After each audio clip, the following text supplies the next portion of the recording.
How do you ruin something that at one time was the greatest thing on earth?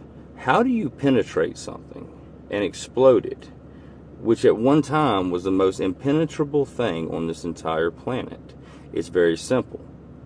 You infiltrate the damn core of it and you implode it from the inside out. And that's exactly what seems to be happening in this nation right now. Now, when I refer to those people, I don't need to name a side. I also don't need to name any groups. It is simply those people, and everything is understood. They even answer to it. If you don't believe me, try it. Now, with that being said, there is a bunch of ideologies that have come to light in about the last 3 years that people seem to have really, really strong beliefs on. What they are seeming to kind of forget is that there are beliefs in this country by people like myself and people like my family and my friends and everyone else that I've ever talked to that I consider to have good sense. And they also have beliefs. The difference between us and them can be summed up in one simple question, which I believe that everyone in this nation should be underneath a lie detector test and be asked. I am more than willing to be put underneath a lie detector test and asked this question because I know my answer. Because my father and my grandfather and my forefathers before him, they stood for something as well. They had beliefs of their own.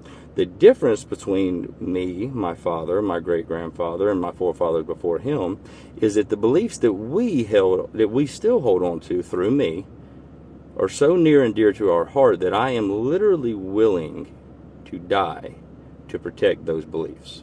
Now, there has been some ideologies come up in the last 3 years by some members of this nation who are perfectly legal to have their own ideas and everything like that.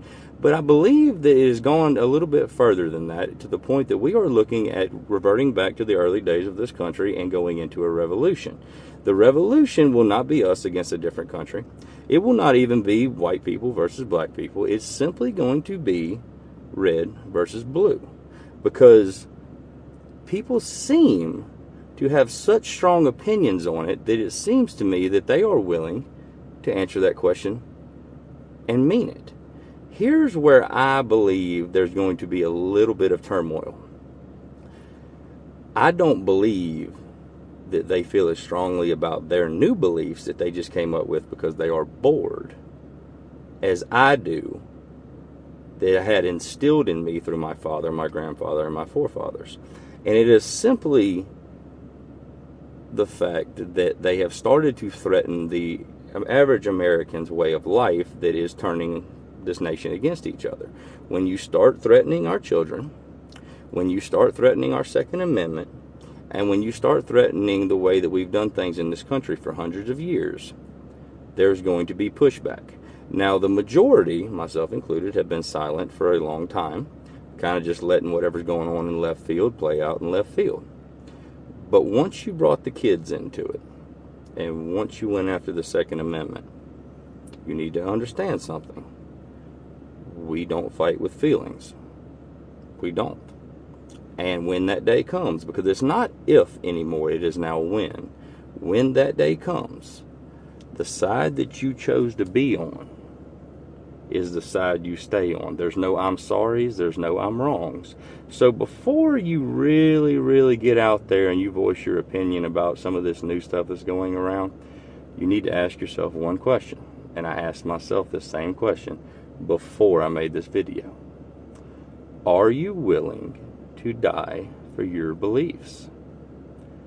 I can honestly tell you, with my hand on the Holy Bible and my other hand on my father's grave, that I will take one right between the eyes and never blink to make sure that what I believe is correct continues in this nation that I'm proud to be a part of and that I call home.